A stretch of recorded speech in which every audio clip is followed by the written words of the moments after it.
عليكم رقيبا فإن أصدق الحديث كتاب الله وخير الهدي هدي محمد صلى الله عليه وسلم وشر الأمور محدثاتها وكل محدثة بدعة وكل بدعة ضلالة وكل ضلالة في النار.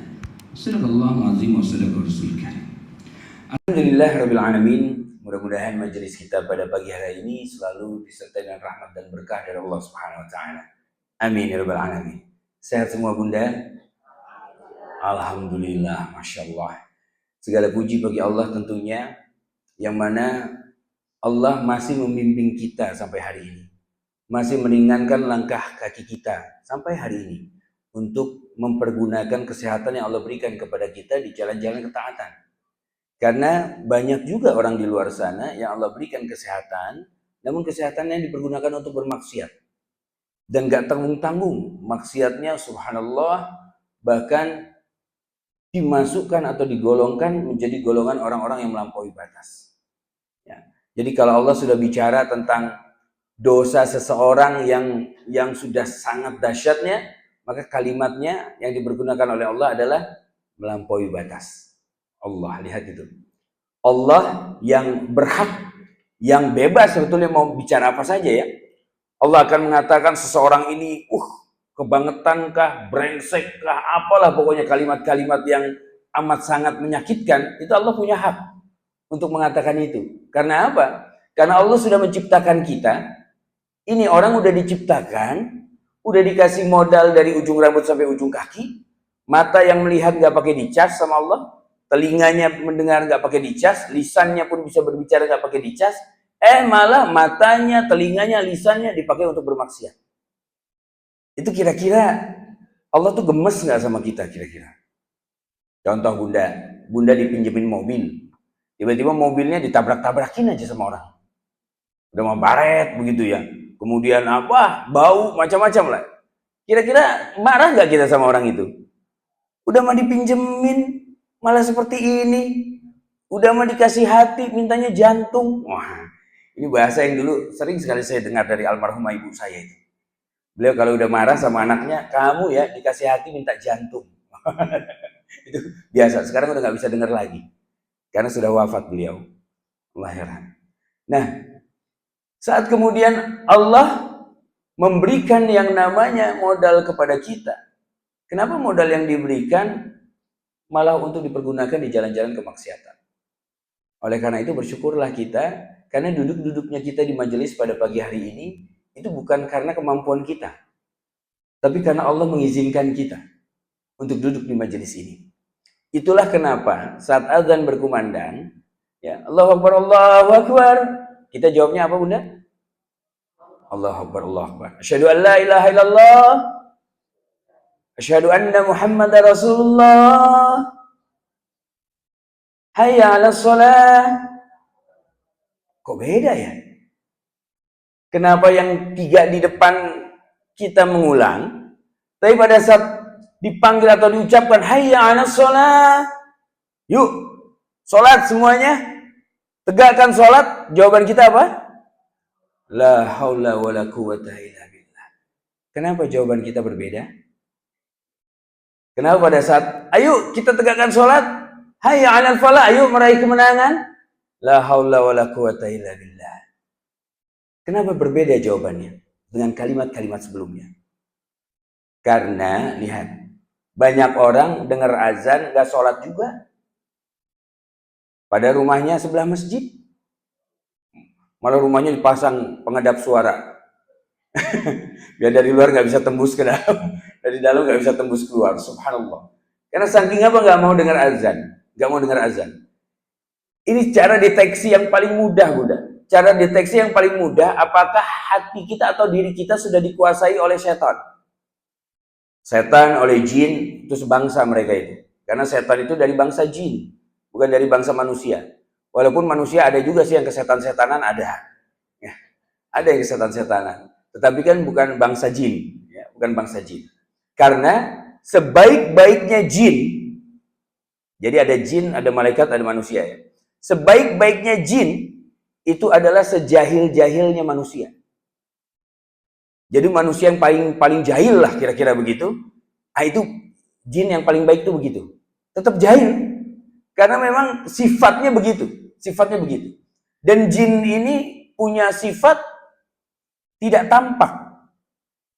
Kalau ada huruf jim dan nun dalam satu kata, dalam bahasa Arab, itu pasti melambangkan gaibnya, ketidaktampakannya. Ya. Ada jin, nggak kelihatan jin. Jannah, kelihatan nggak sekarang jannah?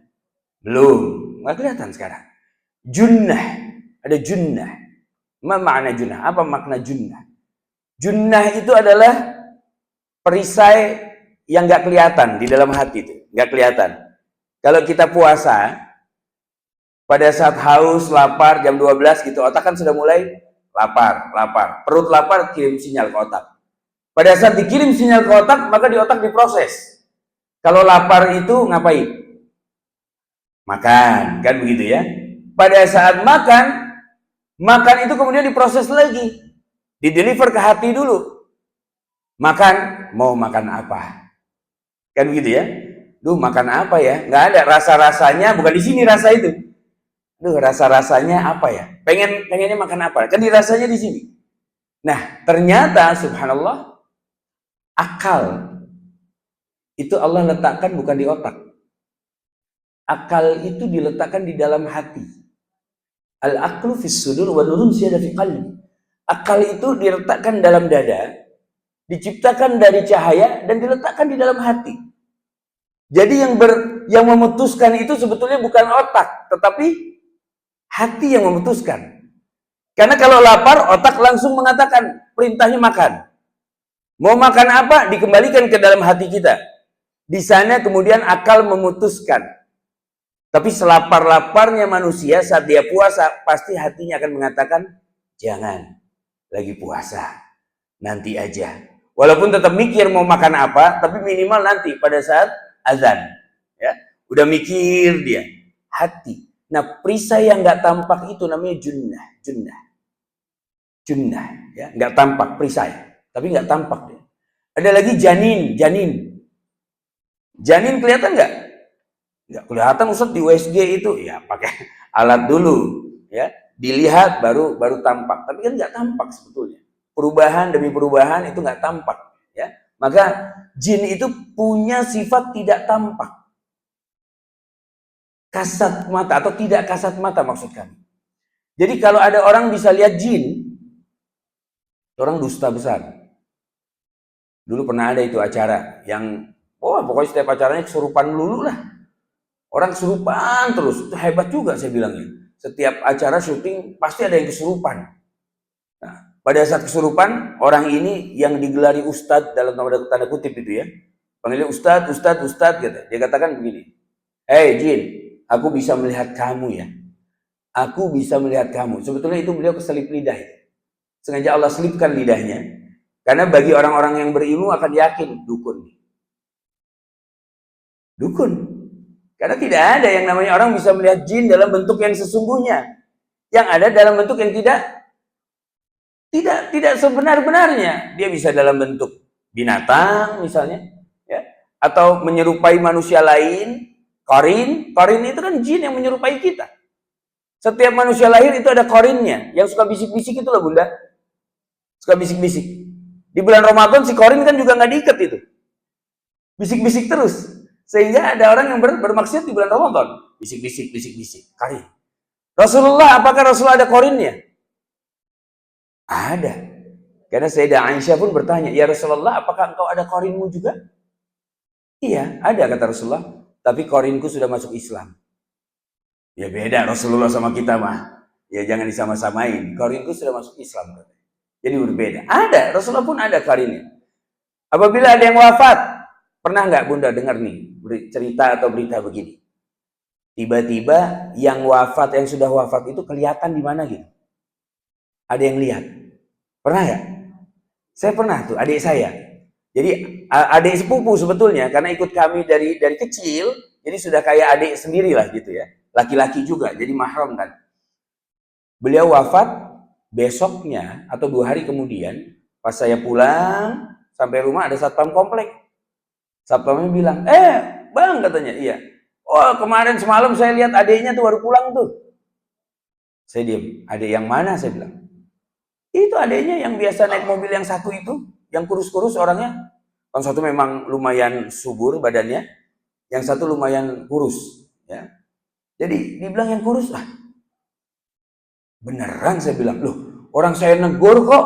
Jadi si security-nya ini negur. Loh, orang adik saya udah wafat, Pak. Hah? Nggak mungkin orang saya negur. Lah, emang Bapak nggak tahu adik saya wafat? Kan harusnya tahu security di sini. Kapan wafatnya? 2 hari lalu. Oh, saya pas libur itu mah. Jadi beliau pas libur nggak tahu. Kalau yang tahu kan pasti kabur itu ngelihatnya. Loh, baru kemarin dimakamin tiba-tiba orangnya lewat gitu kan. Beliau nggak tahu, negur katanya. Mas baru pulang. Terus adik saya ngapain? Senyum aja. Qarin. Hadza qarin. Qarin itu. Jadi kalau lihat 40 sebelum 40 hari itu masih gentayangan. Qarin. Tadi pahami ya? Bukan orang sebenarnya. Qarin.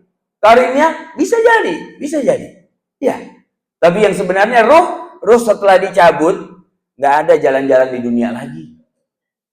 40 hari masih melihat gitu, melihat suaminya, melihat istrinya. Terus kalau ngelihat terus apa yang dilakukan coba? Dengan akal kita saja. Kalau melihat terus apa yang dilakukan? Apakah bisa menenangkan orang yang dilihatnya? Enggak. Apalagi menampakkan diri lagi.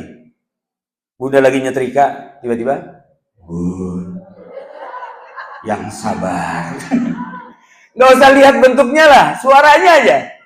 Lagi mandi, sabar ya bun. Wah, kabur itu pasti.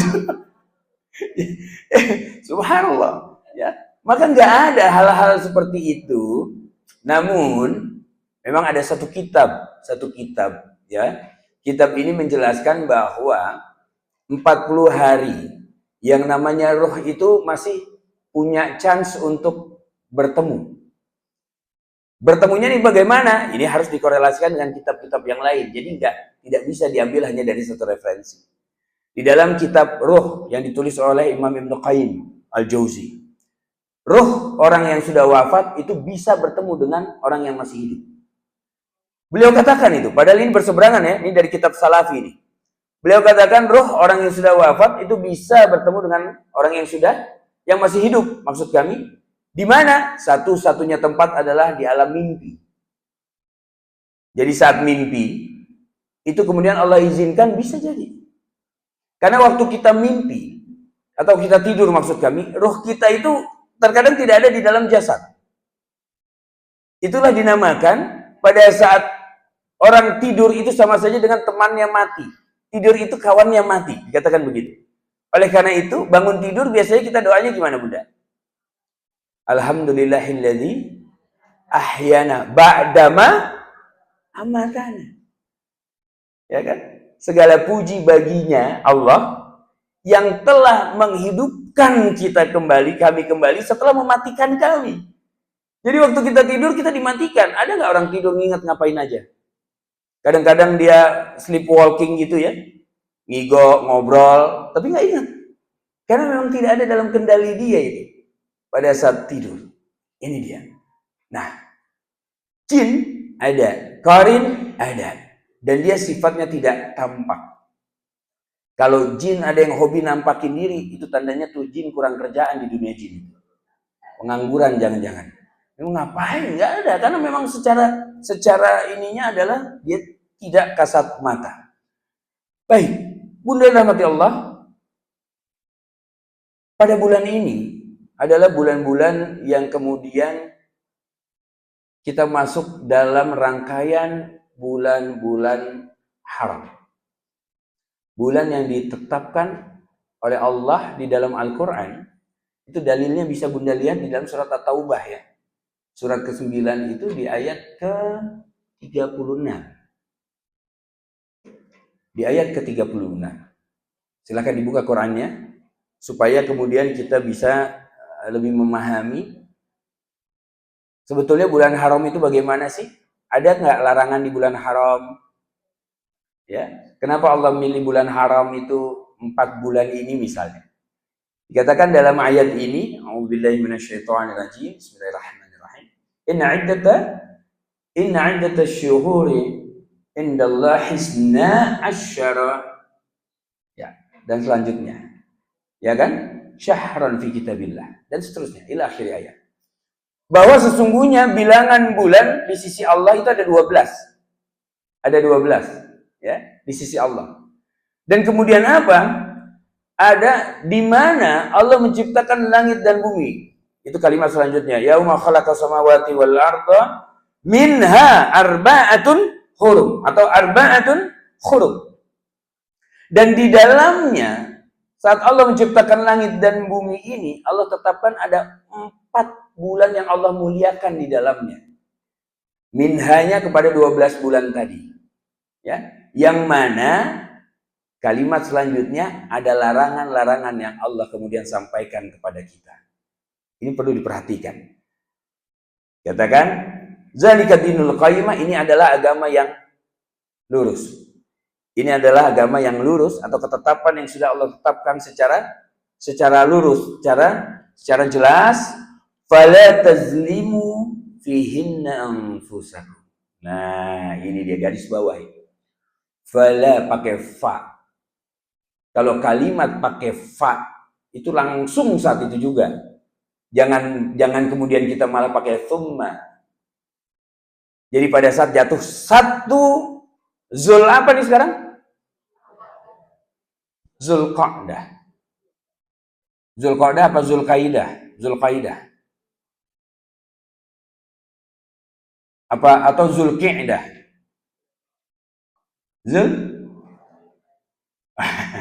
Ada Zulqa'dah, mulai ada yang berubah Zulqaidah.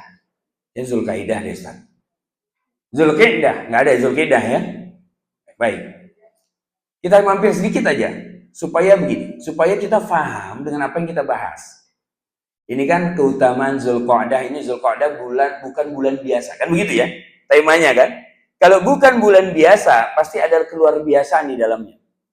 Kalau keluar biasaan, jangankan dari apa-apa yang ada di dalamnya, dari namanya pun pasti bisa mencerminkan hal itu. Kalau enggak, Allah pasti pilih bulan yang lain. Bisa difahami ya? Sehingga ada petunjuk di dalam agama kita pada saat kita membahas suatu hal, itu perlu difahami definisinya terlebih dahulu. Para ulama sering sekali dan bahkan selalu pada saat mengucapkan atau membahas sesuatu hal, itu pasti ada ta'rifnya. Ada definisi yang disepakati dulu. Nah ini aja kita nama bulannya belum sepakat ini. Gimana bisa sepakat isi di dalamnya? Bisa dipahami ya? Punten. Ada yang Zulqaidah, ada Zulqa'dah, ada Zulqi'dah mungkin. Ya. Maka kita akan bahas. Baik. Orang-orang Arab, Bunda, kita perlu mengacu kepada yang namanya kebudayaan atau budaya secara turun-temurun yang diturunkan di satu tempat. Begitu juga kita di Indonesia. Di Indonesia kalau mau nikah, orang Jawa biasanya ada hitung weton harinya. Namanya siapa, nama ini siapa, entah gimana ngitungnya begitu ya. Cek, oh tanggal sekian. Masya Allah. Itu kan kemampuan orang-orang dulu. Kita nggak tahu gimana caranya. Jangan langsung mengatakan bid'ah. Gak boleh ini syirik. Ngitung-ngitung hari masa syirik. Kita misalnya gajian berapa hari lagi? 5 hari lagi nih kayaknya 1, 2, 3, 4, 5 syirik. Kan enggak. Ngitung-ngitung hari. Tapi pada saat meyakini bahwa hari itulah hanya hari baiknya, nah ini bermasalah baru. Karena setiap hari itu baik di mata Allah.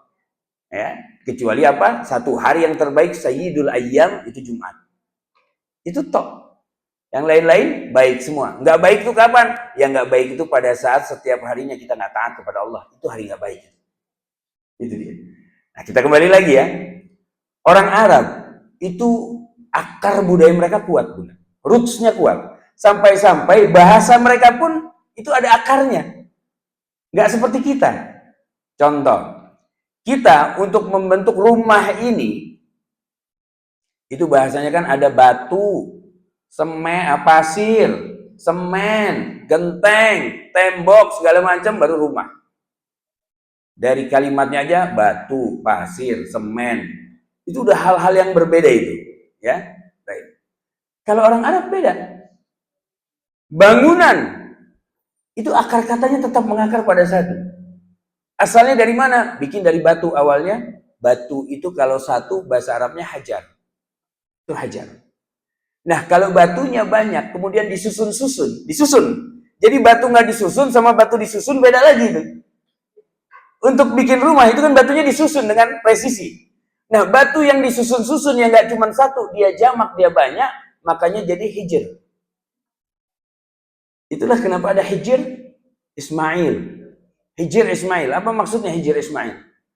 Di tempat itulah Ismail alaihissalam yang masih kecil itu mengumpulkan batu-batu kecil terus disusun untuk membantu ayahnya yang sedang meninggikan pondasi Ka'bah saat itu. Ini Masya Allah. Dan kalimat di dalam Al-Qurannya, wa idh yarfa'u Ibrahimul qawaida minal baiti wa Ismail. Kalimat Qurannya. Wa idh. Kalau Bunda mendapatkan ada kalimat idh di dalam Al-Quran, wa idh. Banyak itu.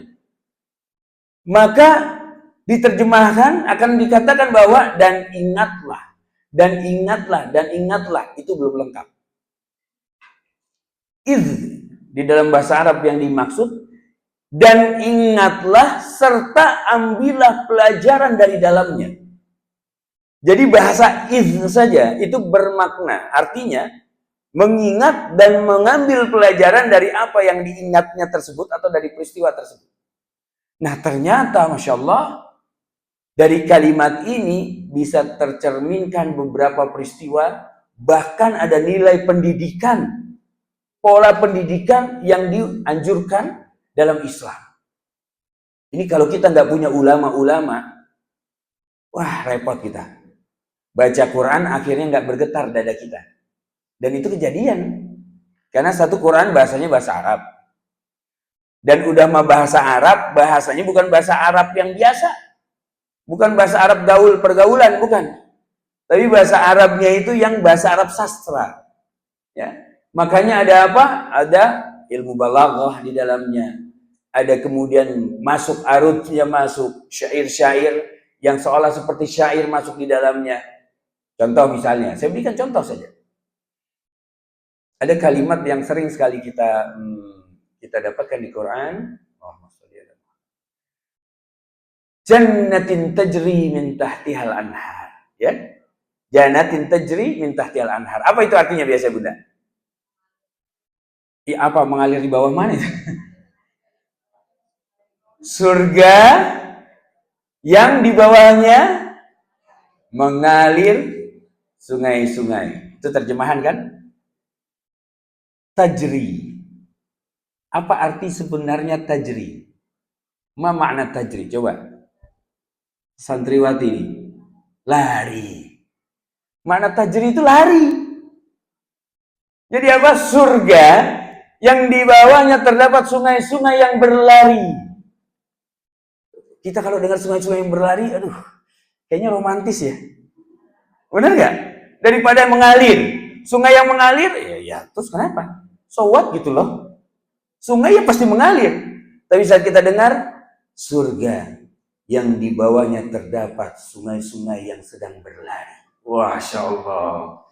Itu kita langsung, ya Allah. Nah, itu pentingnya belajar bahasa tuh begitu. Sehingga kita mengetahui arti yang sesungguhnya di balik itu apa. Contoh lagi, satu lagi ya, biar makin jejak ini pemahaman kita. وَلَنَبْلُوَنَّكُمْ بِشَيْءٍ مِنَ الْخَوْفِ وَالْجُوعِ وَنَقْصٍ مِنَ الْأَمْوَالِ وَالْأَنْفُسِ وَالثَّمَرَاتِ. Oke. Sampai situ. Itu belum selesai padahal kan wabasyiris sabirin. Nah, selesailah, sampai selesai. Dan kami akan uji kata Allah kalian, satu dengan ketakutan. Yang kedua dengan kelaparan. Yang ketiga dengan berkurangnya harta. Yang keempat dengan jiwa. Yang kelima dengan apa? Buah-buahan. Asa nggak penting banget ini ya diuji pakai buah-buahan. Nah, maksudnya apa ini? Apa maksudnya buah-buahan? Coba Bunda kalau lihat ayat ini, konteks ayatnya, ini kayaknya ini ayat relevan nggak sih sama zaman sekarang? Sekarang kita emang diuji sama buah-buahan? Enggak. Mau buah apa tinggal ke all fresh lah, apalah, hari-hari lah, macam-macam kan?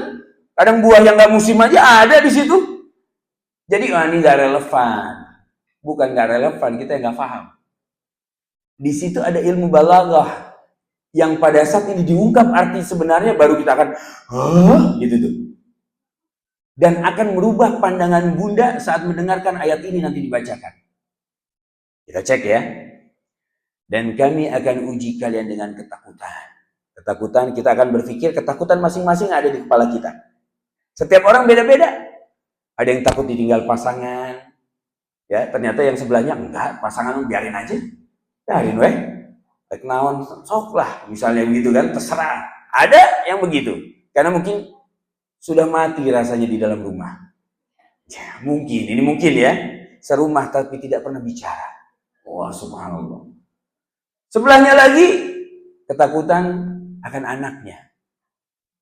Sebelahnya lagi, ketakutan akan berkurangnya hartanya, jabatannya, macam-macam ketakutan itu. Sehingga Bunda, ketakutan Allah sebut duluan. Dan di dalam ilmu tafsir Quran, dalam nilai bahasa Arab, sesuatu yang disebut terlebih dahulu, itu pasti lebih penting dari yang kemudian.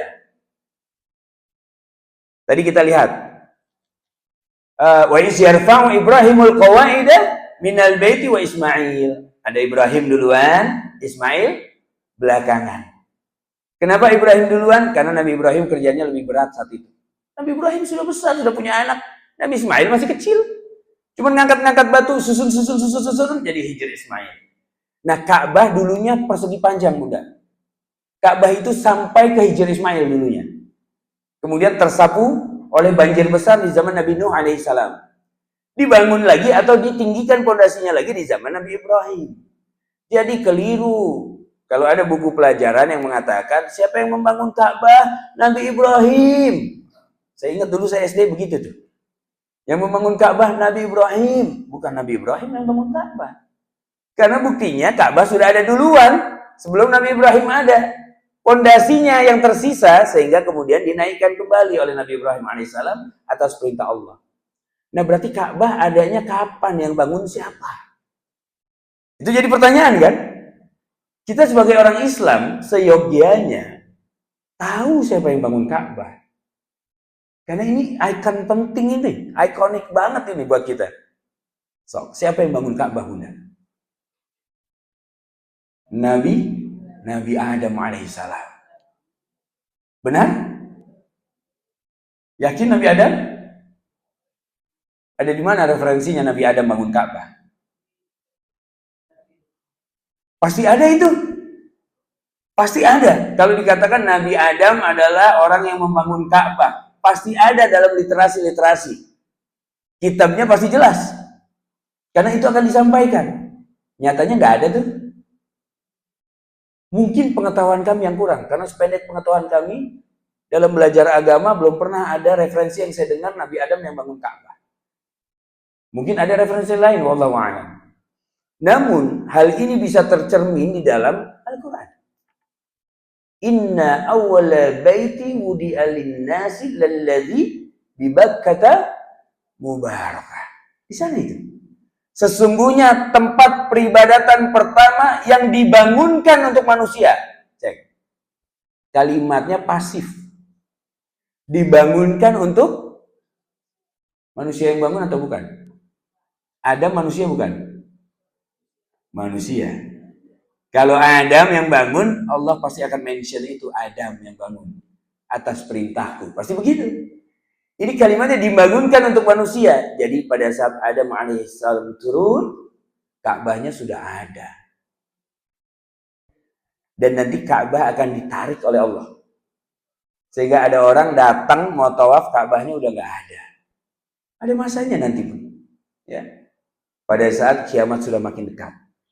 Ka'bah udah nggak ada. Quran yang tersisa hanya lembaran-lembaran putih saja. Dari mana Rasulullah mengetahui ini? Karena di zaman Rasulullah belum ada kertas putih itu. Nggak ada. Ya pelepah-pelepah kurma, ya pelepah pohon. Tidak ada kertas putih, nggak ada. Adapun di era-era yang maju saat itu kuning kertasnya. Itulah kenapa santri-santri mengenal dengan kitab kuning, kitab kuning. Itu karena kitabnya pakai kertas kuning yang paling murah itu. Kalau putih udah mahal. Itu dia. Nah, Maka kita pahami bahwa apa? Bahasa itu penting, penting. Ya. Dan saat dikatakan was-samarat dan buah-buahan, bukan itu yang dimaksud.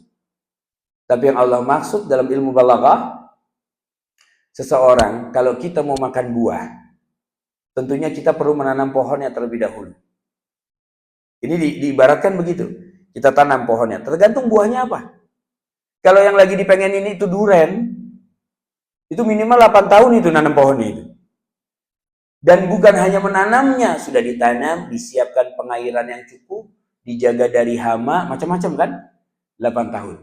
Setelah pohonnya tinggi, buahnya ada, ranum, kita berniat untuk memetik hasilnya esok harinya. Wah, udah panen nih besok nih. Besok saya mau panen. Pada saat esoknya mau panen, sampai di kebunnya, ternyata buahnya sudah hilang semua, diambil oleh orang lain. Was-samarat. Dan dengan buah-buahan. Maksudnya apa? Suatu hal yang tadinya harusnya kita petik hasilnya, karena kita sudah berusaha mati-matian untuk itu. Ternyata Allah menginginkan dan menghendakinya berbeda. Diambilnya oleh orang lain, maka keikhlasan dirinya terhadap ketetapan Allah yang model seperti inilah yang Allah akan berikan ujian kepada dirinya. Dahsyat itu, Bun. Jadi nanti pada saat was-samarat, Bunda langsung teringat, udah bukan buah-buahan lagi. Teringatnya apa?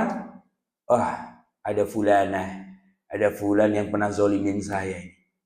Ada peristiwa yang sampai sekarang tuh sakitnya masih di sini. Ada nggak tuh, Bun, yang begitu, Bun? Yang 5 tahun lalu, 10 tahun lalu, bahkan ada yang udah 20 tahun lalu. Kalau dengar kalimat ini, di sini masih yang gitu. Ada? Itu tandanya kita yang bawa-bawa. Kita yang memang memelihara rasanya. Kok yang lain-lain hilang? Kenapa khusus yang satu ini ya? Masih ngek gitu di dalam hati. Karena bisa jadi posisinya di dalam hati itu mengalahkan posisi Allah dan Rasulnya. Itu bahayanya. Maka Allah uji dia dengan apa yang paling mengisi hatinya, agar dia kembali lagi ingat kepada Allah dan Rasulnya. Nah, kalau cara pandangnya begini, sakitnya itu adalah sakit atau barokah bagi dia? Barokah. Karena dengan peristiwa itu, dia makin mencintai Allah. Makin yakin bahwa apa? Kalau cinta mah jangan sama makhluk. Kalau bergantung jangan sama makhluk. Sama Allah, sama Allah, sama Allah. Kata Allah, jangan di bibir aja. Nih, nyelekit sekalian. Usikum wa nafsi taqallah. Nah, bahasa penting, pemahaman penting. Karena Al-Quran itu turun dalam bahasa yang berbeda dengan bahasa kita. Dan bahayanya lagi, orang Arab sekalipun, kalau baca Quran, belum tentu lebih bagus dari orang kita. Belum tentu. Mentang-mentang dia bisa bahasa Arab, dia yang lebih menguasai tafsir. Belum tentu. Saya ngobrol sama orang Arab asli orang sana. Ternyata apa, dia nggak hafal Quran. Ditanya tentang beberapa kalimat, apa ya itu maksudnya ya? Jadi kita jangan pesimis duluan. Dan bahasa Arab, saya mah repot. Bahasa Indonesia aja susah, saya kadang-kadang logatnya udah begini. Apalagi bahasa Arab, itu kita membuat sekat sendiri. Karena Allah berikan kemampuan yang sama kok. Dan apalagi Allah katakan Quran ini adalah dengan berbahasa Arab dan mudah untuk kita hafalkan. Betul kan? Lebih banyak yang hafal ayat daripada hafal arti kan? Coba lanjutkan. Aratan ladzi yukadzibu biddin. Pada Masya Allah langsung. Wala fawailun alladzina hum wayam. Lancar, Masya Allah. Apa artinya, Bun, dari awal? Aratan ladzi. Apa ya? Yukadzibu, kadzab, bohong, dusta, itu mah kadzab pasti. Aro. Lah udah repot itu. Itu tandanya. Karena bukan terkadang, banyak juga kami ya, teman-teman dari kami yang hafal Quran, tapi kalau ditanya artinya, nggak tahu plek-ketipleknya, kecuali kata per kata diurut. tahu hanya secara, yang penting makna globalnya, oh ayat ini tentang ini 1 sampai 10 bercerita tentang ini, oh ini tentang ini. Secara konsep begitu, konteks ya. Nah, kita pun perlu memahami konteks. Kalau baca Quran, jangan hanya memahami hukum apalagi dengan satu ayat saja, nggak boleh. Ayat ini perlu dirujuk, ada nggak ayat-ayat lain yang serupa, yang membahas tentang hal yang sama, atau kemudian hadis yang menjelaskan hal itu. Ini pentingnya, sehingga dalam kalimat-kalimat dalam bahasa Arab pun kita perlu mengulik lebih dalam. Termasuk tadi nih, Zulqa'dah, Zulqaidah, atau Zulqaidah mungkin kalau ada. Zulqaidah. Kalau Zulqaidah, alhamdulillah sampai sekarang saya belum tahu asalnya dari mana itu kalimat. Zulqaidah. Saya husnuzonnya begini, mungkin dulu pada saat Islam masuk ke Indonesia, sampailah di Jawa, ya kemudian dikatakan dikatakan ini saat ini al-an, kata dia kan, sekarang ini adalah bulan Zulqa'dah. Hah? Susah banget. Zulqa'dah kali, Zulqa'dah. Ada kemungkinan ke sana, ada kemungkinan ya. Karena apa? Kami besar di Jawa, di Jogja. Besar di Jogja, sekolah di sana, nyantri di sana juga. Sehingga lekoh-lekohnya tuh paham. Ada kemungkinan Zulqaidah, oh kayaknya Jawa, nggak mungkin nih. Dari daerah lain Zulqaidah, nggak mungkin. Kayaknya dari sana. Kemungkinannya Zulqaidah. Karena nggak ketemu itu dari mana maknanya. Zulqa'dah, ada nggak makna Zulqa'dah? Ada. Sangat ada. Jadi Qa'dah secara singkat ya. Qa'dah itu bisa diartikan dengan duduk dengan cepat. Duduk dengan cepat. Kalau seandainya saya datang tadi, saya baru duduk, truk, tiba-tiba Bunda menghafiri saya, Ustadz, Assalamualaikum, Waalaikumsalam. Saya duduk tadi, kemudian berdiri, nah duduk saya secara cepat itu dinamakan dengan Qa'dah. Zulqa'dah. Hari orang yang duduk secara cepat. Itu bisa diartikan begitu ya. Duduk secara cepat. Nah, orang-orang Arab itu adalah bangsa pedagang. Yang mana mereka selalu berdagang. Sekali berdagang itu 3 bulan, 4 bulan. Mendatangi orang-orang di luar dari daerah mereka. Di bulan ini khususnya, yang tadinya mendatangi orang-orang yang jauh, mereka tidak mendatangi, tapi kembali sekarang gantian menunggu orang-orang yang jauh untuk mendatangi mereka. Untuk apa? Haji. Ya kan? Untuk haji. Karena bulan haji itu 3 bulan. Bulan haji itu Syawal, Zul, sekarang yang belum pas namanya tadi ya. Kita belum sepakati banget. Dan 10 hari Zulhijjah. 10 hari pertama Zulhijjah. Itu adalah bulan haji. Bulan haji. Nah, maka orang-orang dari luar sekarang tuh lagi ramai mendatangi Mekah, mendatangi Madinah, mendatangi Jeddah. Untuk apa? Pergi ke sana, nggak semuanya pergi haji. Ada yang berdagang, sewa lapak, ada yang mau apa? Mereka mempromosikan segala macam, ya. Itu di bulan haji kan banyak yang seperti itu. Nah, maka di bulan ini orang-orang Arab yang tadinya mengunjungi atau berdagang, mereka gantian duduk santai di rumahnya. Bukan duduk secara cepat. Orang namanya nunggu orang datang, emang duduknya cepat. Baru duduk, berdiri lagi. Kan enggak, ya. Tapi duduk santai.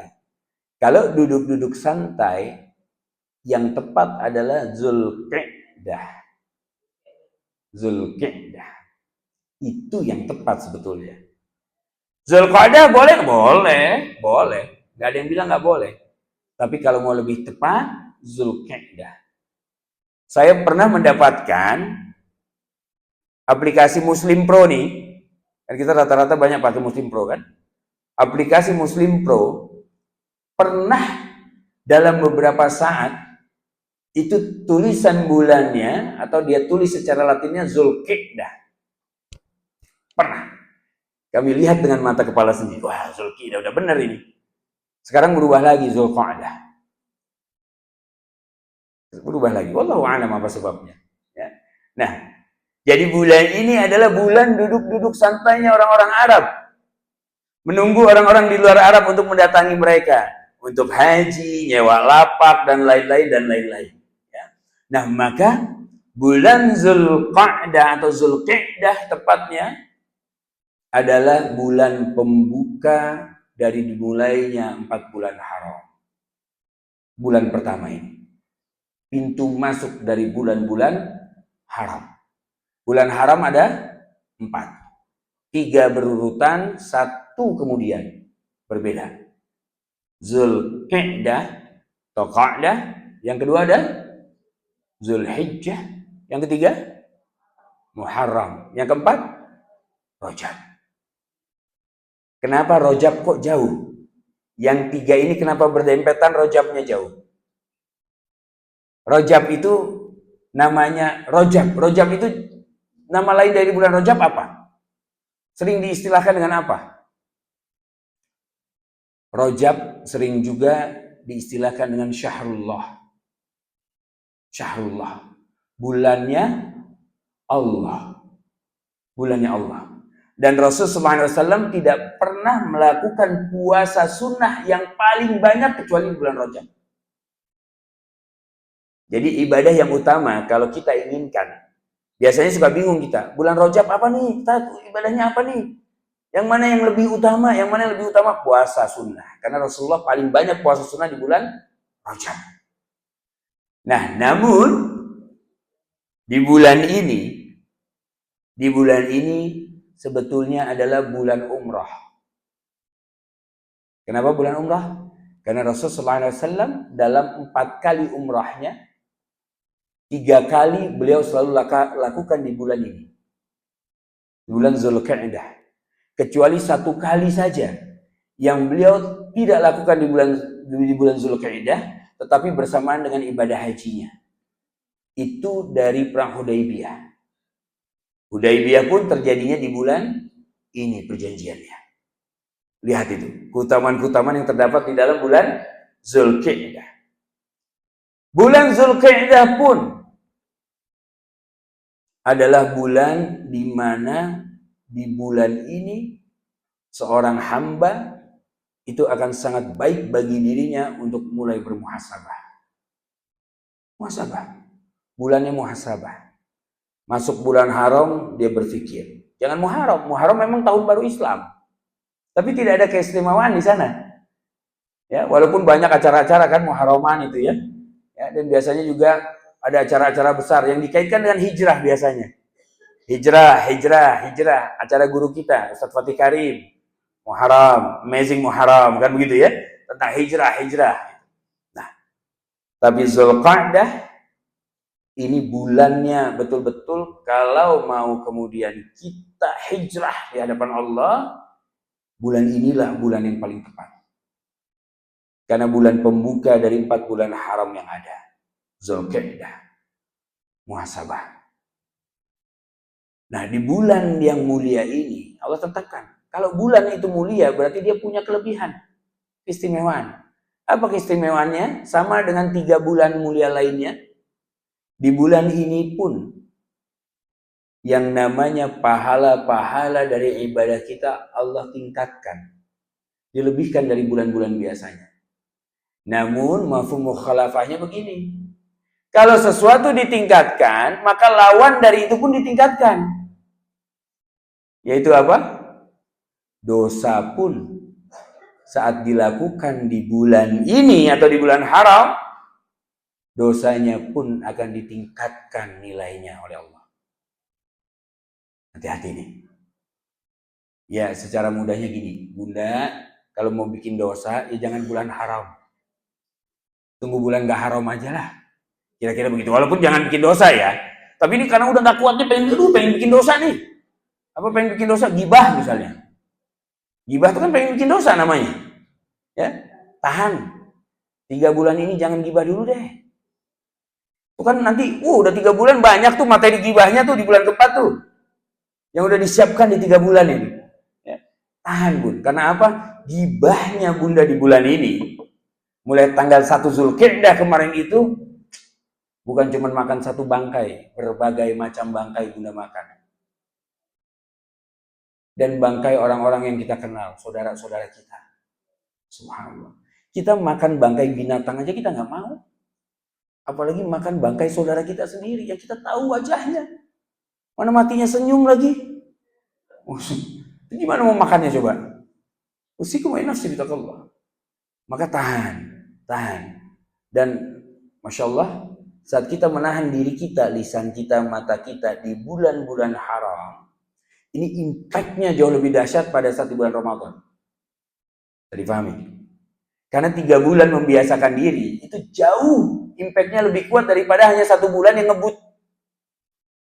1 bulan ngerasa terpaksa. Ramadan kan ngerasa terpaksa itu.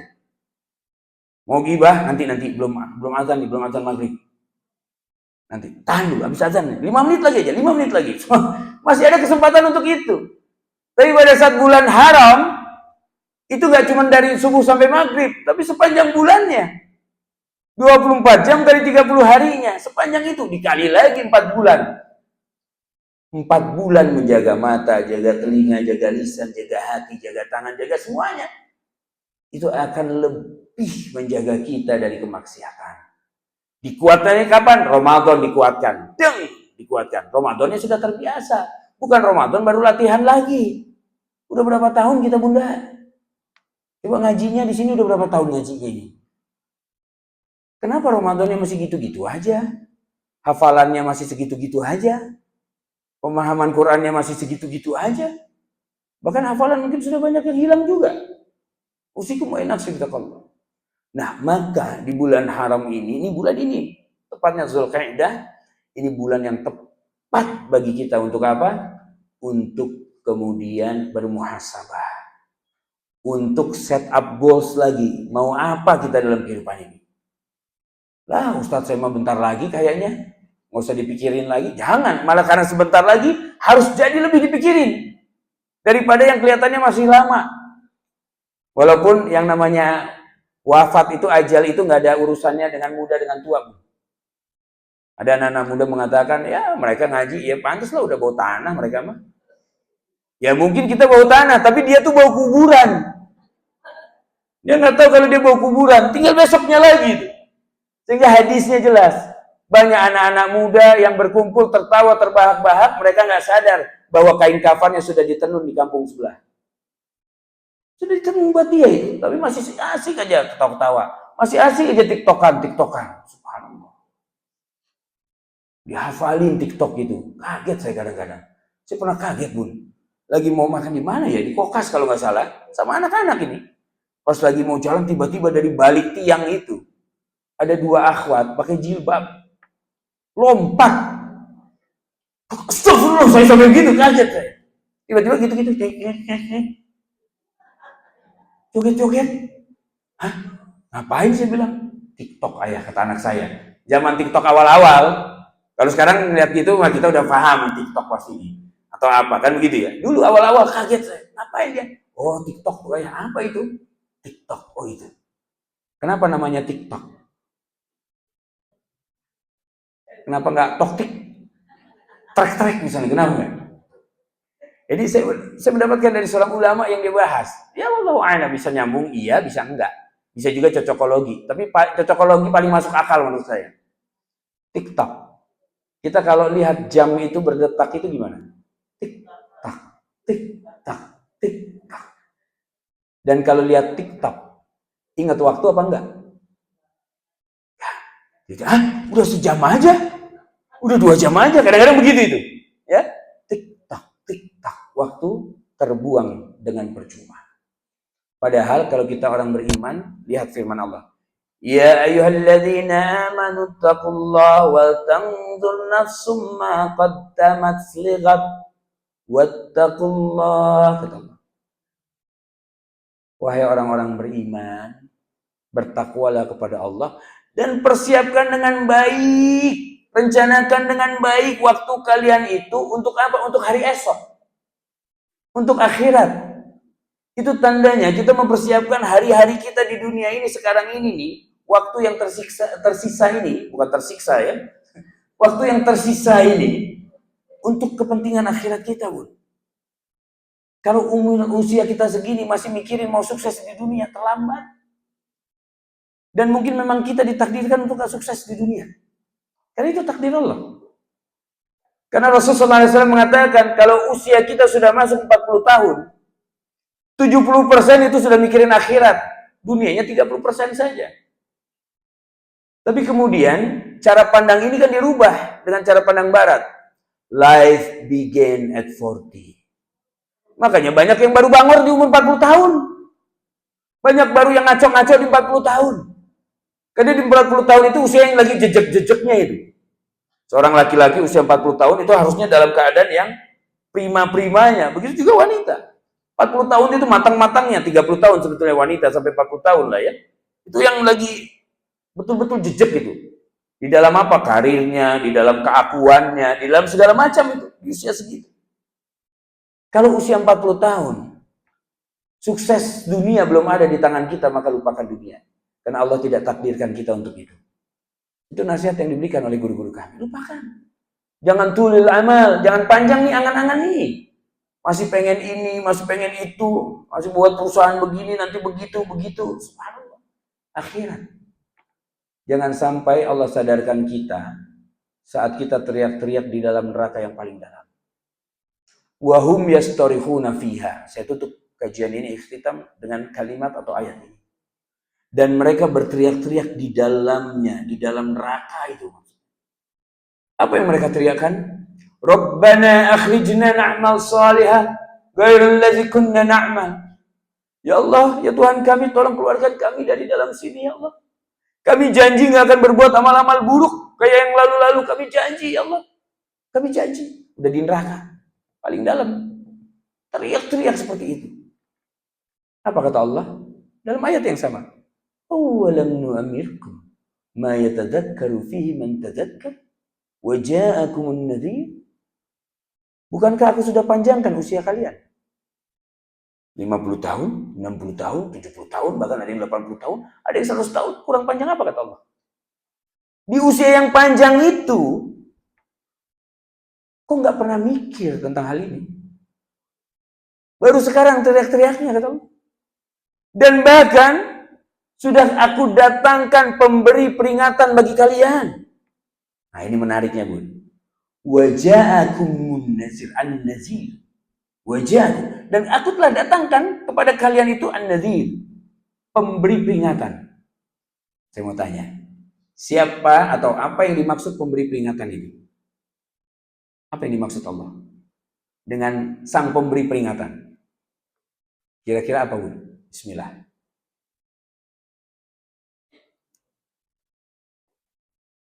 Apa Bunda? Saya mendengar sayup-sayup tadi. Apa Bu? Bu Santi, apa? Rasulullah. Pemberi peringatan Rasulullah? Bisa jadi. Selain Rasulullah ada? Yang kita kategorikan pemberi peringatan? Al-Quran mungkin? Al-Quran. Oh iya benar kan. Al-Quran kan. Al-Quran. Ya, Rasulullah membawa Al-Quran. Oh iya lebih kuat itu. Rasulullah Al-Quran. Oh iya kayaknya itu Ustaz. Kayaknya itu. Atau orang tua kita? Pemberi peringatan nggak bagi kita? Nah, sholat ya. Iya, orang tua juga. Ya orang tua kan wakilnya Allah. Oh iya masuk akal Tat. Waliullah itu. Sampai-sampai Allah ridho menyematkan kalimat Rob itu kepada orang tua. Rob itu kan Tuhan kan? Kalimat kepada Allah. Tapi lihat pada saat kita doa Rabbik firli wali warham kama Rabbayani shaghira. Ada kalimat Rob pertama, kalimat Rob yang kedua. Rob yang pertama kepada Allah. Rob yang kedua orang tua. Rabbayani. Tuannya kami ya Allah. Siapa tuannya kami? Itu orang tua kami. Itu Allah ridha untuk menyematkan kalimat Rob itu kepada orang tua. Maka orang tua bisa jadi pembawa peringatan. Anak. Bisa juga. Karena saya lahir Ustadz, habis itu saya yatim piatu. Orang tua nggak ada yang ngingetin. Tapi anak jadi pengingat bagi saya. Waktu anak kemudian di sekolahnya pakai jilbab, saya mulai jadi pakai jilbab. Nggak enak. Pemberi peringatan kan? Oh, jadi pada saat kita tanya di mana pemberi peringatan ini luas sekali. Tapi ternyata bukan itu semua. Nah itu dahsyatnya itu Quran itu. An-Nazir. Siapa yang dimaksud pemberi peringatan? Di dalam kitab tafsir yang ditulis oleh Imam Ibnu Katsir, ya, yang dimaksud pemberi peringatan ini adalah uban. Rambut putih kita itu, Bun. Orang tua nggak bisa setiap saat ngingetin kita. Anak, ya, nggak bisa setiap saat. Tapi yang namanya uban, apalagi kepada para wanita yang dekat sekali kehidupannya dengan kaca, ya, wanita dengan kaca itu kan bestie. Bestie-nya pakai shot, pakai tok, bestie.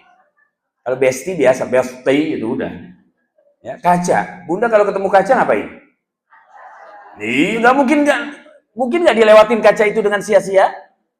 Enggak. Kalau laki-laki lewat kaca mah biasa aja. Tapi kalau wanita lihat kaca, ada kaca, mundur lagi bisa begitu tuh. Bentar. Mau berangkat ke sini tadi, ngaca dulu kan? Ngaca. Jalan, sampai depan masjid, ada pantulan kaca, ngaca lagi nggak? Ngaca lagi. Duduk di sini, ustadznya datang, kadang-kadang ngaca dulu nggak? Ya, kalau ngaca lagi mau keterlaluan, ngapain? Orang mau ngaji pakai ngaca-ngaca. Ya. Jadi kaca, karena apa? Menariknya, akar kata dari wanita itu sama dengan akar kata dari kaca. Mar'atun, mir'ah.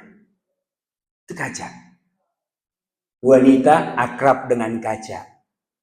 Mar'atun itu ada 3 maknanya. Wanita itu ingin selalu tampil cantik.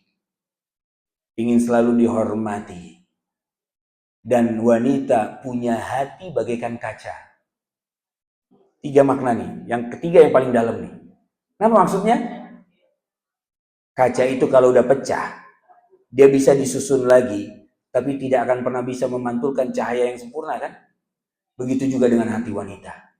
Saat dia sudah hancur, dia bisa disusun kembali untuk memaafkan, tapi tidak akan pernah bisa melupakan. Masya Allah. Sedap. Itu wanita kalau udah kena hati, aduh, udah bahaya. Ya. Jadi seperti itu. Kaca, luar biasa itu. Akar kata, bahasa ini penting. Sehingga kita untuk memahamkan diri kita kepada Al-Quran, saya himbau Bunda, berapapun usia kita sekarang ini, belajar bahasa Arab. Belajar aja, niatkan untuk apa? Taqarrub ilallah. Jangan niatkan untuk jadi penyair bahasa Arab. Enggak, jauh udah. Apalagi usia segini, saya aja belajar bahasa Arab, biar Bunda. Dari bahasa-bahasa yang kami pelajari, saya pikir tadinya bahasa Cina udah paling sulit. Saya belajar bahasa Cina detail, ya. Ngomong pun fluent saya bahasa Cina. Tapi waktu belajar bahasa Arab, Allahu Akbar, jelimet. Karena bahasa Cina ada maskulin, feminim ada. Arab juga ada maskulin, feminim. Singular, pluralnya ada. Tunggal, jamaknya ada. Arab lebih banyak. Ada 1 singular, ada 2. Ada jamak baru, lebih dari 2. Ini katanya bisa berubah bentuknya. Kalau kita belajar sharaf itu ya, perubahan bentuk kata itu tergantung dari apa? Dari masdarnya, dari kemudian yang mengikatnya. Itu berubah. Jelimet bahasa Arab. Jelimet. Maka bahasa Arablah yang dijadikan oleh Allah sebagai bahasa surga nantinya. Jadi kita wafat, nanti bangun, itu berbahasa Arab semua. Bahasa Sundanya hilang. Bahasa Indonesia nggak ada, bahasa yang lain Arab saja, betul.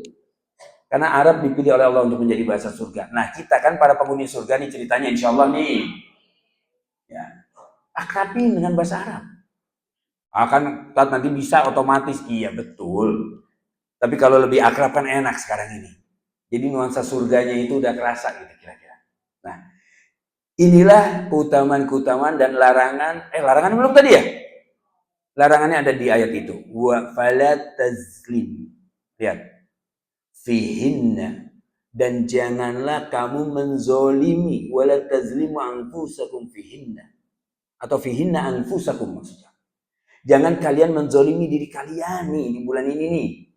Menzolimi diri kalian maksudnya apa? Itu tadi berbuat maksiat. Kita berbuat dosa itu zolimul li nafsi.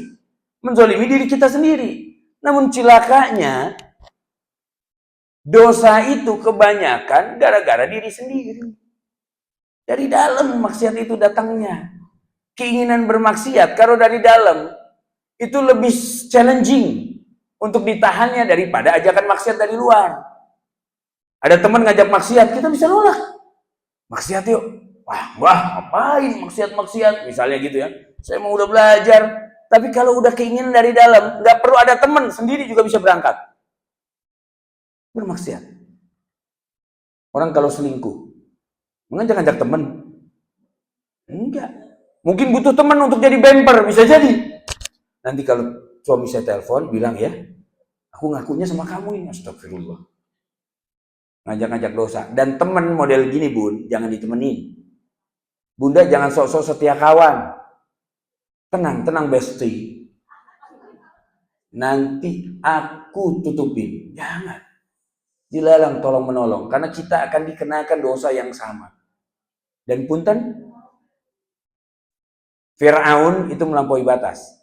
Ya, Fir'aun melampaui batas. Orang-orang yang melampaui batas. Fir'aun salah satunya. Idhab ila Fir'auna innahu tagha, kata Allah. Allah perintahkan kepada Nabi Musa dan Nabi Harun alaihi wassalam, pergilah engkau kepada Fir'aun, nasihati dia karena dia termasuk orang-orang yang melampaui batas.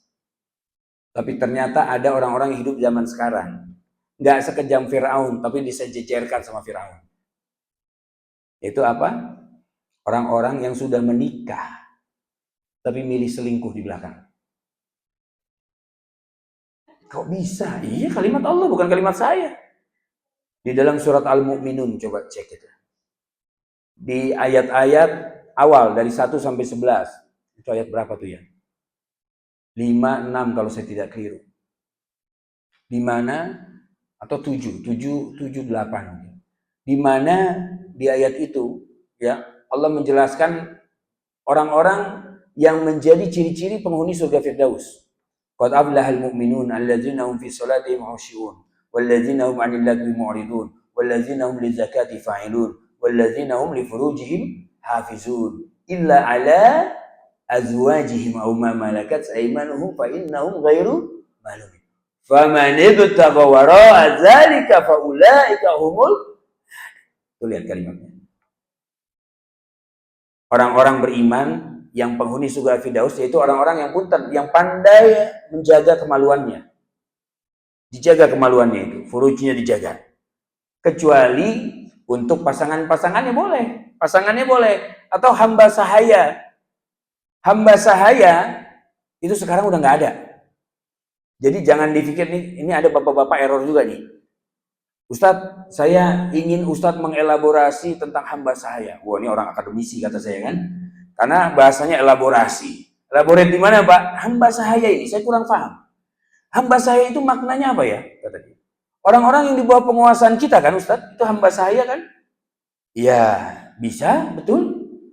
Oh, baik. Berarti babysitter, mbak di rumah itu hamba sahaya. Lah mati enak aja. Itu mah karyawan, Pak. Bukan hamba sahaya. Kalau hamba sahaya pengertiannya begitu, bahaya, Bu. Bahaya sekali. Dan ini ternyata kita sudah masuk di zaman itu, di mana jangan-jangan pengertian hamba sahaya sudah dikorelasikan dengan itu. Tanda salah satu ciri-ciri kiamat, tanda kiamat adalah banyaknya ibu-ibu, wanita-wanita yang melahirkan majikan-majikannya. Ya kan?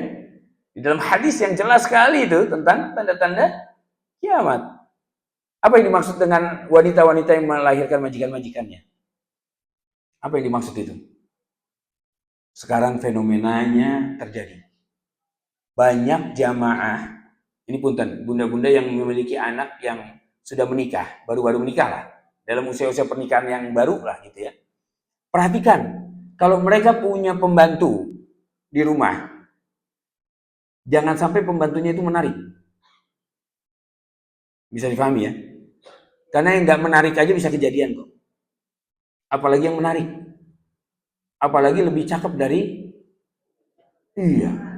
Entah yang supir lebih ganteng dari suaminya, atau yang pembantu lebih cantik dari istrinya. Ini bahaya, ini jangan. Kenapa? Sekarang fenomenanya kejadian. Tadinya belajar hadis itu pemahaman kami, pemahaman kita-kita yang belajar, wanita yang melahirkan majikan-majikannya itu kepada akhlak.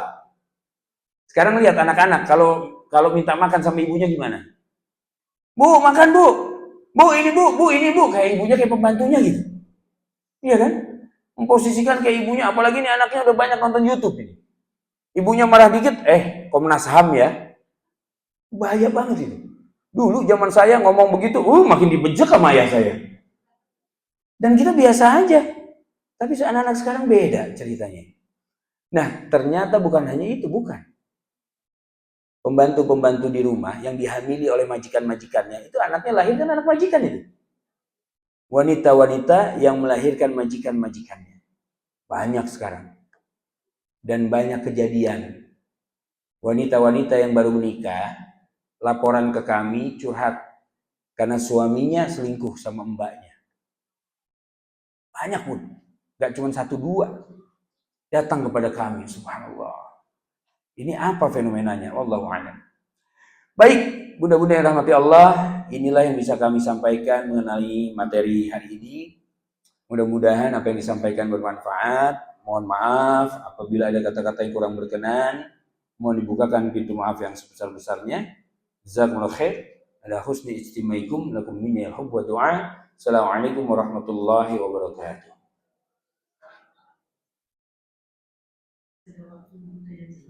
Boleh? Silakan. Ibu siapa, ada yang mau bertanya, silakan. Ada ibu?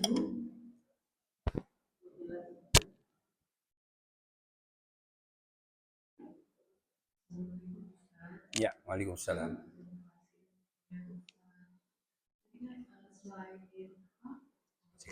Habis kajian, telepon, lagi tanya jawab. Oh, baik, ya. Dikatakan dalam ayat itu, ya, bukan harus berperang. Tidak boleh malah. Kan kalimat depannya fala, la-nya itu masih nyambung dari atasnya itu. Jadi di bulan-bulan haram, ya, di bulan-bulan haram itu adalah bulan-bulan yang mereka nggak boleh berperang antara satu dengan yang lain. Dan menariknya, lihat, sebelum kehadiran Islam, di 4 bulan haram ini, orang-orang yang belum Islam saat itu, orang-orang Arab yang belum Islam, di 4 bulan haram ini memang sudah menetapkan dirinya nggak boleh berperang antara satu dengan yang lain. Dan bahkan bukan hanya berperang aja, yang ngerampok jangan ngerampok di 4 bulan haram ini. Jadi kalau mau rampok 8 bulan untuk menghidupi 12 bulan. Itu begitu. Bayangkan itu. Orang-orang yang agamanya belum kafah sampai kepada mereka, itu komitmen luar biasa terhadap apa yang sudah ditetapkan dari nenek moyang dari atas. Karena nilainya baik. Bisa dipahami ya? Ada satu lagi nih Bun, saya sampaikan. Mungkin akan membelalakkan mata kita. Dulu, kalau ada keluarga yang miskin misalnya, namun dia memiliki anak gadis saat itu. Anak gadis. Maka ayahnya akan memasang bendera di depan rumahnya. Bendera gitu. Dan itu kalau dilihat sama musafir, orang-orang yang sedang lewat, itu menandakan bahwa di rumah itu ada seorang wanita yang bisa ditiduri, bayar. Bayar. Maksimal 40 orang. Bayangkan itu. Si anak ya terima aja, karena ini adat ini, kebiasaan. Daripada minta-minta, ya itu udah, pasang bendera. 40 orang. Dan masing-masing yang datang, bayar, nyatet namanya. Namanya siapa? Dari mana? Jelas itu, nama, alamat, jelas. Untuk apa? Kalau nanti anaknya hamil, melahirkan, ini 40 orang itu dipanggil semuanya. Dikirimin surat. Datang Bun. Bayangin tuh. 40 orang dari tempat yang berbeda, yang tahu kalau bukan dia, bukan cuma dia yang nidurin itu wanita, datang dan mendapati bahwa oh nih anak mirip kamu nih, kamu berarti bapaknya. Jadi si anak itu begini, nih mirip siapa ini? Paling mirip siapa ini? Oh dia, terima. Padahal kan belum tentu nih. Tapi terima. Dan dia tanggung jawab. Itu belum Islam padahal dulu. Sekarang udah agamanya Islam, yang berbuat cuma dia doang itu, dihubungin kabur orangnya hilang. Terus bilang bukan saya enak aja. Astagfirullah. Bayangkan itu. Ya. Jadi bagaimana akhlak orang-orang dulu sama orang sekarang, dan kita mengalami kok sekarang ini. Gimana anak-anak sekarang kalau cium tangan, di mana cium tangannya? Iya, bukan cium tangan cuma mipiin tangan. Macam-macam lah itu. Bagaimana anak sekarang mengucap salam? Mikum. Apaan mikum? Biar imut, nggak ada imut-imutnya. Assalamualaikum warahmatullahi wabarakatuh. Nggak ada assalamualaikum. Ada yang begitu juga tuh. Ini salam. Salam ini doa. Doa ini adalah hak dari saudara kita. Itu ada doa di dalamnya, masa dipakai dengan yang lain-lain.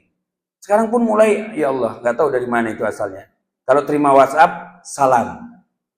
Salam. Maksudnya salam apa ini? Mungkin ya salam Pancasila mungkin atau apa. Salam, mungkin ini akan berlaku kepada yang lain-lain. Oh mungkin itu kali ya, husnuzon saya. Baru dapat husnuzonnya sekarang ini, Masya Allah. Ini ngaji di sini langsung husnuzon bunda saya bunda. Ngaji di tempat lain belum tentu itu. Jadi salam, kalau saya ingat-ingat, oh iya, memang pejabat biasanya. Atau orang-orang yang menempati posisi-posisi khusus di kampus kah, di mana, itu nulisnya salam. Karena mungkin yang disurati, yang dikirimin bukan orang Islam semua kali. Jadi yang baca kan salam, kalau kita Islam, Assalamualaikum. Kalau orang Buddha, Om siapa? Iya. Om ibu itu gitu ya. Bu Santi maksudnya kan. Ya, kalau orang Hindu mungkin salamnya apa ya? Salam kebajikan dan lain-lain lah. Mungkin itu. Baik. Itu saja Bunda mungkin bisa difahami insyaallah ya.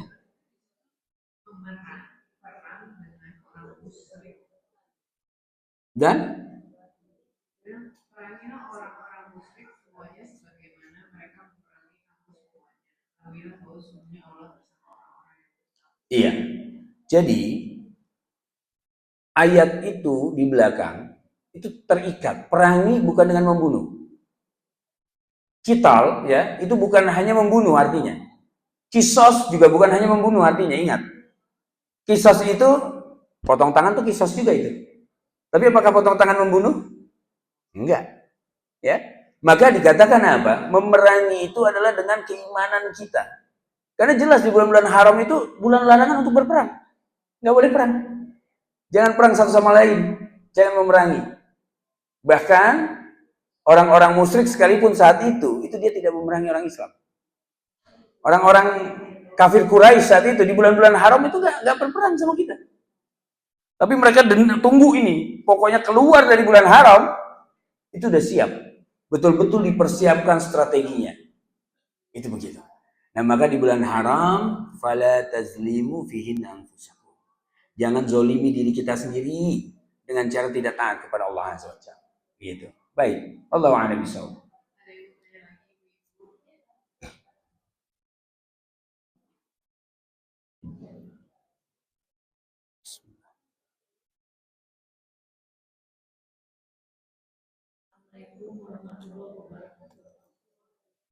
Assalam. Saya pernah dengar katanya kalau jin itu enggak semuanya jahat. Ada juga jin yang baik. Nah, katanya yang menunggu di rumah juga itu ada makhluk-makhluk yang baik. Jadi kita kalau keluar rumah itu harus assalamualaikum. Oh, wabarakatuh. Nah ini juga saya pernah ada saudara saya dari Jogja itu tidur di rumah kakak saya. Ya. Sedang tidur ada yang meluknya tuh tangan, mulutnya panjang-panjang. Akhirnya dia pulang ke Jogja, nggak mau kembali lagi takut. Terus saya juga pernah diganggu sampai 3 hari saya nggak bisa tidur. Terus akhirnya saya dikasih tahu sama buah saya, kebetulan buah saya juga ya ustad lah gitu ya. Iya. Wah, saya kok nggak bisa tidur, ganggu ada yang bunyi-bunyi terus.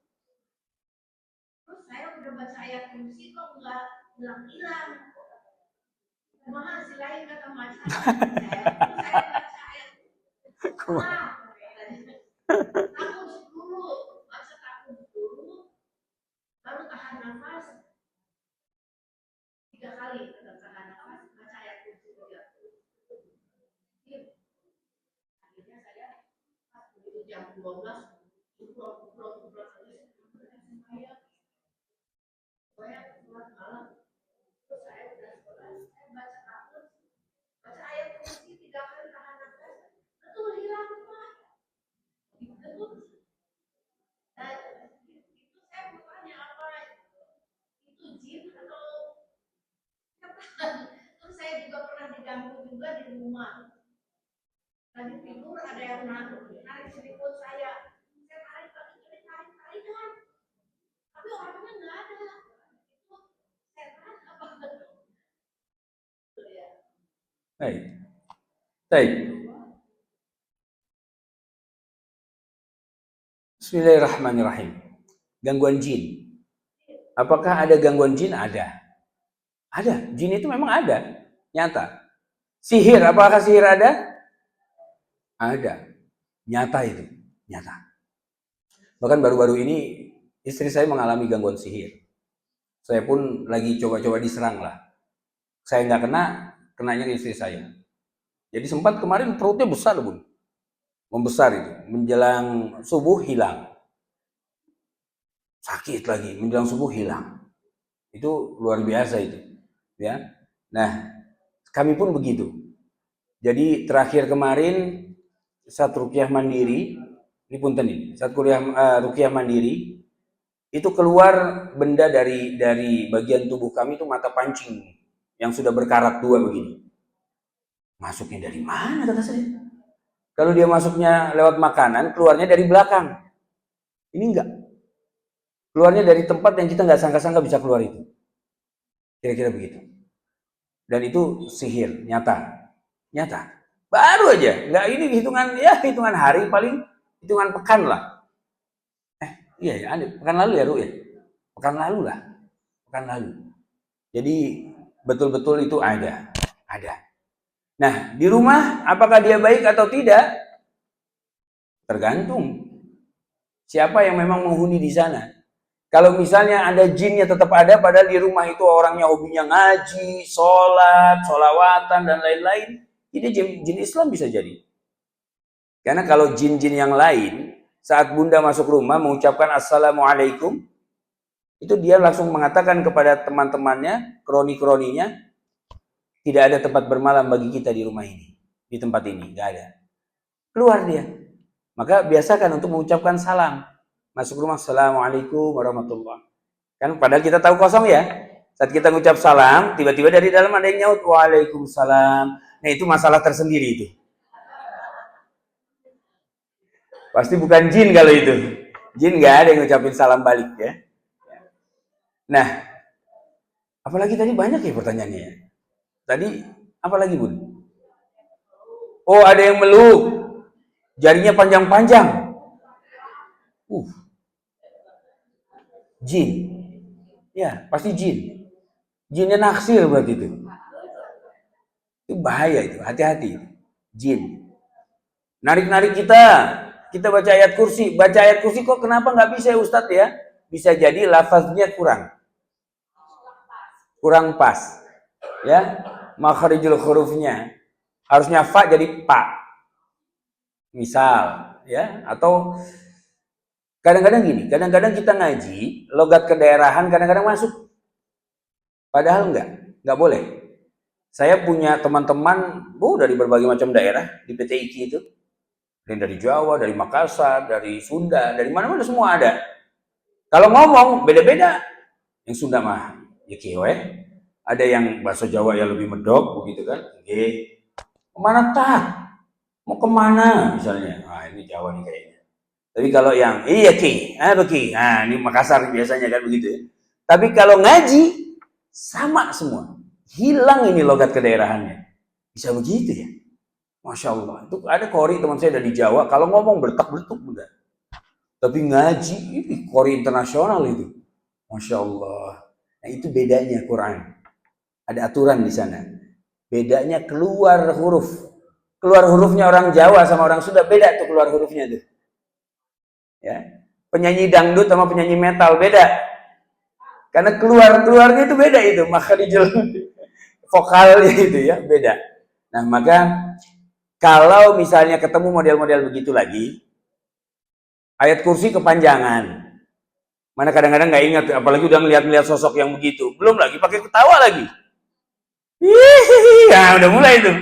Dengar ketawanya aja kita udah kaget ya, nggak bisa. Maka yang paling gampang azan. Azan keras-keras sudah. Saat azan keras-keras, maka setan-setan tuh lari. Azan itu setan lari semua. Azannya selesai, balik lagi. Jadi azan aja terus. Azan kan orang datang tuh. Kalau udah orang datang udah tenang. Ya, kalau misalnya ayat kursi bingung. Enggak, pergi-pergi nih ayat kursi padahal ayat kursi nyampul kurhu, nyampul apa kayaknya itu. Jadi dalam itu ya. Maka azan itu paling mudah. Lakukan itu maka akan lari setan itu. Ya, lebih keren lagi Al-Baqarah. Setan nggak bisa ngebunuh kita. Ganggu, iya. Meletakkan sesuatu benda di tubuh kita, iya. Yang bisa berakibat kematian bisa juga. Karena, punten, kanker itu nggak menyebabkan kematian, Bun. Kanker itu nggak menyebabkan kematian. Ajalnya sudah sampai, baru mati dia. Karena ada orang kanker dikatakan, Bapak banyak-banyak ibadah ya. Kalau dilihat dari ilmu kami 6 bulan lagi. Aduh, makasih dokter, iya. Wah, 6 bulan saya alhamdulillah nih, cukup waktunya. 3 bulan aja juga alhamdulillah. Dokternya besoknya dokternya yang wafat duluan. Yang bilang Bapak 3 bulan lagi, malaikat bilang kamu besok. Ya, jadi bersyukur kalau kita diberikan penyakit oleh Allah, ya, dengan penyakit itu kita makin dekat sama Allah, maka itu penyakitnya barokah bagi dia. Tapi bisa jadi penyakit itu nggak barokah. Saat orang yang menderitanya malah jauh dari Allah. Itu jadi nggak barokah itu. Nah, maka sama nih.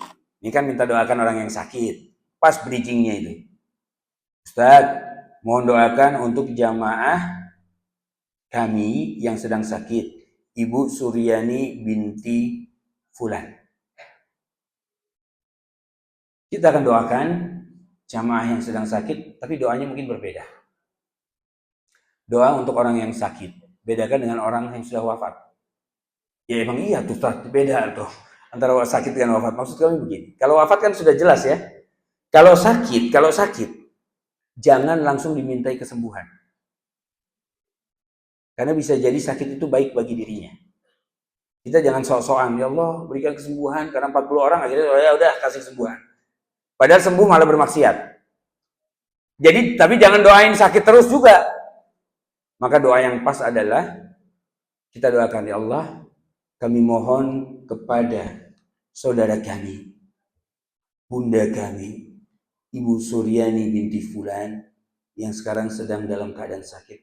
Ya Rabb, apabila sakit ini baik untuk dirinya, maka kami mohon berikanlah ketetapan iman di dalam hatinya. Berikanlah kesabaran dalam menjalankan sakitnya. Sehingga sakit yang diderita oleh beliau tidak lain tidak bukan hanyalah untuk menggugurkan seluruh kesalahan dan kekeliruan beliau di masa yang lalu.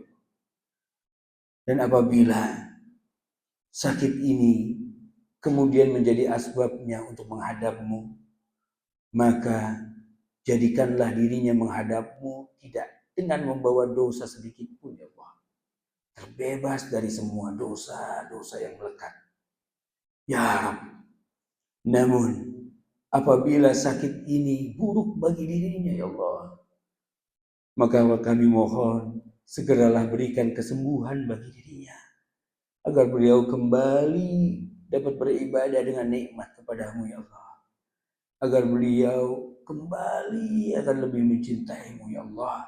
Karena beliau yakin kesembuhan ini datangnya hanya darimu, ya Allah. Amin. Amin. Ya Rabbal Alamin. Baik. Ya, itulah doa untuk orang yang sedang sakit. sehingga nanti Allah yang pilihkan mana yang lebih baik bagi dirinya. Baik, mungkin ini saja karena waktunya sudah sampai. Silakan ditutup. Alhamdulillah, telah kita dengarkan tausiah dari semoga ilmu yang disampaikan ada manfaatnya bagi kita semua. Terima kasih kepada ibu-ibu yang telah hadir pada hari ini. Insyaallah kita akan bertemu kembali pada pengajian berikutnya. Demikian pengajian ini telah selesai dan mohon maaf kesalahan. Sebelum membaca pengajian ini, marilah kita membaca doa kepada Tuhan Yesus. Subhanallah.